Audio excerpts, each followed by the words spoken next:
Aroma of Assamese কিচেনত আপোনালোকক স্বাগতম জনাইছোঁ। মই আজি আপোনালোকক পকা কঁঠালৰ বৰ টেষ্টি ৰেচিপি এটা দেখুৱাব লৈছোঁ। বতৰৰ ফল খাব লাগে। মোৰ ছোৱালীজনীয়ে আকৌ কঁঠাল খাবলৈ ভাল নাপায়, সেয়ে তাইক খুৱাবলৈকে কঁঠালৰ বিভিন্ন ৰেচিপি ট্ৰাই কৰোঁ। আজি মই সেয়ে আপোনালোকলৈ এই সহজ ৰেচিপিটো আগবঢ়াইছোঁ। ৰেচিপিটোৰ বাবে প্ৰায় 10 গুহ পকা কঁঠাল লোৱা হৈছে। এতিয়া পকা কঁঠালৰ গুটিখিনি আঁতৰাই পেলাব লাগিব।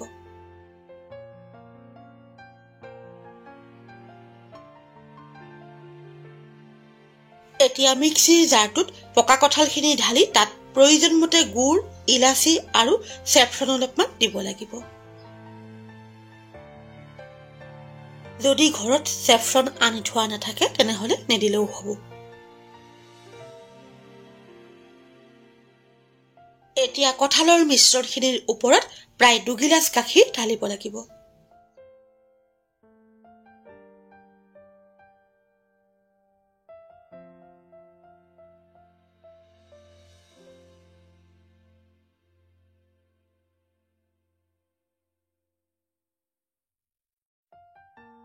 এতিয়া মিক্সিটো চলাই দিব লাগিব।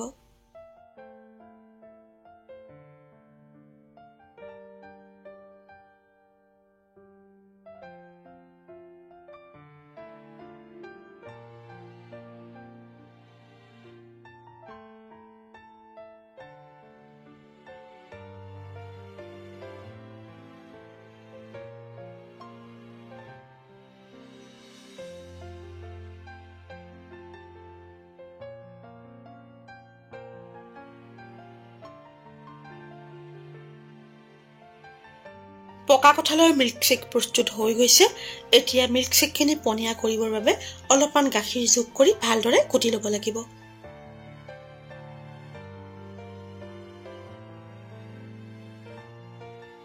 এতিয়া পকা কঁঠালৰ মিল্কশ্বেকখিনি গিলাচ এটাত বাকি নিজৰ পচন্দ মতে সজাই পৰিৱেশন কৰিব পাৰিব। পকা কঁঠালৰ এই মিল্কশ্বেকবিধ খাবলৈ বৰ সোৱাদ হয়।